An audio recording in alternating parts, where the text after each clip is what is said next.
Have you ever thought how much armor regen you actually need on a build? What? No, it's a serious question, considering how many God mode builds that actually exist, if you know what I mean. Now, I managed to put 7% armor regen on this build in numbers that is actually more than 140,000 armor regen per second. Yes, the one that you all requested. I mean, yes, you did, so you better watch it, like all the 5 people that requested the build. But don't worry, I do have a non-memento version to show you for people who don't like to use memento for some reason. And yes, I am pairing it with the Ravenous, just like you all requested. So without any further ado, let me show you the build. Now, as for the build, let's just start with the weapons first. I am using the Ravenous, which is a raid exclusive exotic rifle. You can get it from the Iron Horse raid, but it also drops in the Dark Zone, just like the Eagle Bearer. So which is good. Now, why the Ravenous? And also, can you use any other weapons on this build? Yes, you can, because the build will function with basically any weapon you want to use. Something like, Chameleon, Eagle Bearer, Saint Elmo's Engine,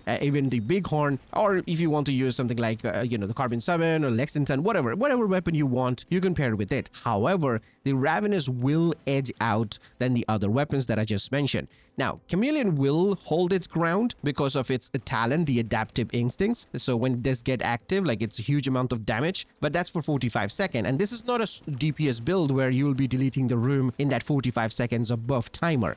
So that's why I chose the Ravenous, because it's pretty unique and it works really well, to be honest. Like, it gives you the bonus armor, so you can kind of face tank enemies with that. And also the explosion damage, which does stagger the enemies, so it kind of comes in handy. Like, you can cause some mini explosions to stagger the enemy, or some huge numbers as well, like 6 to 8 million of explosion damage, sometimes even like 10 million. That also depends on the build, like how you build it, obviously. Now, what does the Ravenous actually do?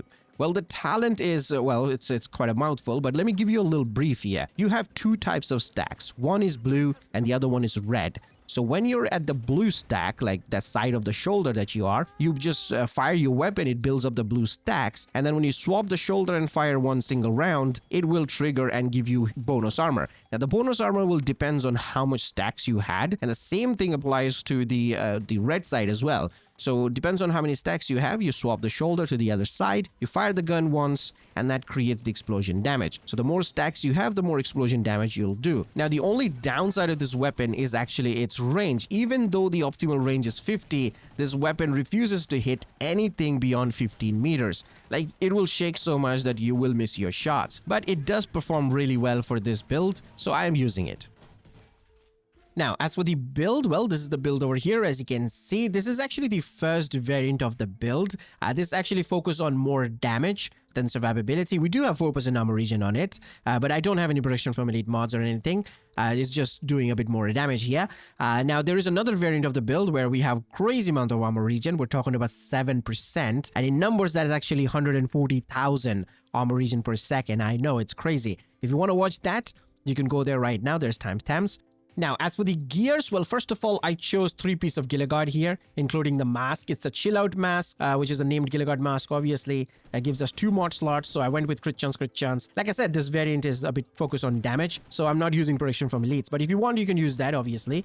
Now, why Gilligard? Well, because the set bonuses. 1 piece gives you total armor, and more armor is more regen. The second one, the health doesn't really matter that much, but it's nice to have more health, obviously. And then you get that 2% armor regen, so that's really handy. Now, for the second piece of Gilligard, I went with the holster, armor, crit damage, and crit chance here. For the third piece, I have the backpack with armor regen, crit chance, and crit damage mod with the Bloodsucker talent. Now, if you want, you can use something like Adrenaline Rush talent. Honestly, I would have went with that as well, but I don't have another Gilligard backpack that can I change the talent or at least have the Adrenaline Rush, so I'm just staying with this. But I feel like Adrenaline Rush will perform a bit better because you don't have to get kills to get that talent active, and it'll just automatically going to keep giving you bonus armor after bonus armor like that, so which is nice. Now, if you want more damage, you can absolutely choose Unstoppable Force. If you're solo, I would not recommend Vigilance on this build because we're tanking a lot of bullets, so it will not going to be active. Like, you will lose it in the moment you get it back, you'll lose it again. So Unstoppable Force is the way to go for the damage. Or you can choose Companion because we do have the Mender Seeker Mine, so Companion will trigger easily. So yeah, these are the talents I'll recommend. But to be honest, right now I'm fine with the Bloodsucker. Now, for the chest piece, I chose the Bellstone because that gives us 1% armor regen. So I have crit damage, crit chance, crit damage mod with the Obliterate talent. Now, why Obliterate? I have plenty of bonus armor. I could easily just go with the Intimidate talent, right? Yes, in a way, like I do have a chest piece, with Intimidate. This is the first thing I tried it, to be honest. I mean, I tried the Hunter Killer. I have a Hunter Killer. So Perfect Intimidate is way better, obviously, than Intimidate. So I tried that. But I was not able to keep it active. Like, I was fighting rogue agents in Summit, Legendary difficulty, with the insane amount of directives enabled. I feel like the only thing I didn't had was Pistolary over there. But yeah, I basically have all the directives enabled there. I couldn't get the Intimidate to activate properly because obviously I was using Bloodsucker, so I needed a kill to be active. But even then, I was taking too much damage from the enemies, so the bonus armor was not staying with me all the time. So I didn't had 100% uptime on the Intimidate talent. And that's the reason why I swapped it with Obliterate. Now, as for the knee pads, I chose the Emperor's Guards, obviously, with 1% armor regen on it. The name stat, I have armor and crit damage on it. And you can see I have 4% armor regen on the build, which is really good. The damage is coming from the gloves, obviously the Overdogs, which gives us amplified damage, 30%. And when this triggers the explosion, like the Ravenous explosion, that's like 9 to 10 million explosion. Not gonna lie, it is really good. So it was doing well. It was tanking, it was healing me with the regen and also dealing quite a lot of damage, even though my armor is so high, but I was still shredding the enemies. So it was pretty fun to use the build.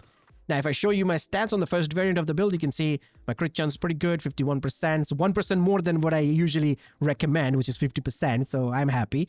And 151% crit damage is also pretty good. The defensive stats, you can see armor regen is there, 77,000. If you go for all blue, this will be like over 80. 10% protection from elite from the specialization there. It's overall performing really well. Now, let me show you the second variant.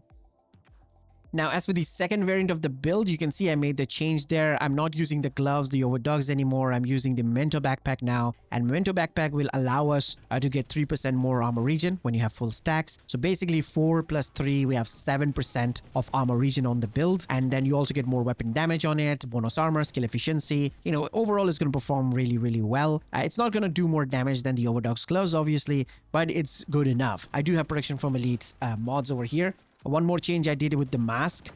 So I'm using protection from elite mods here instead of, crit chance mods that I had for the previous build. And for the chest piece, I made a change here as well in the talent. Instead of Obliterate talent, I'm using Intimidate talent right now. Why? Because now I don't have any issues keeping up the Intimidate active all the time. I have way too much bonus armor with the, Memento, obviously, and the weapon itself. And I have protection from elites now, so I don't take that much damage that I was taking on the previous build. So the bonus armor stays with me for a very long time.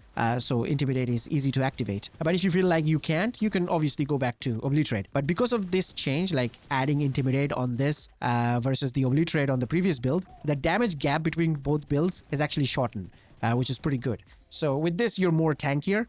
And obviously, you have the damage there as well at the same time. But one thing you have to understand, you need your stats to be a bit min-max here in terms of, crit chance and crit damage. Because if I show you my stats here, you can see my crit chance is 45%. Normally, I prefer 50%. You can make the change. Like, you can take one of the protection from elite mods off. Give yourself crit chance. You can do that. But I'm fine with this for now. And for the defensive stats, you can see armor regen is higher now. And that's because we have 2 million armor instead of 1.8 from the previous build. But because more armor is more regen. And this is without Memento, by the way. When Memento gets active, you're going to be sitting at more than 140,000 armor regen. You will see the amount of armor you're going to be regenerating in combat. It's really, really crazy, I know. And we also have protection from elite mods here as well. You can get even higher if you have maxed out mods, 13%. So that's basically for the build. Hope you guys enjoyed it. If you did, leave a like. Let me know your thoughts on the comment section. Subscribe maybe. And I will see you guys in the next one. Till then, peace.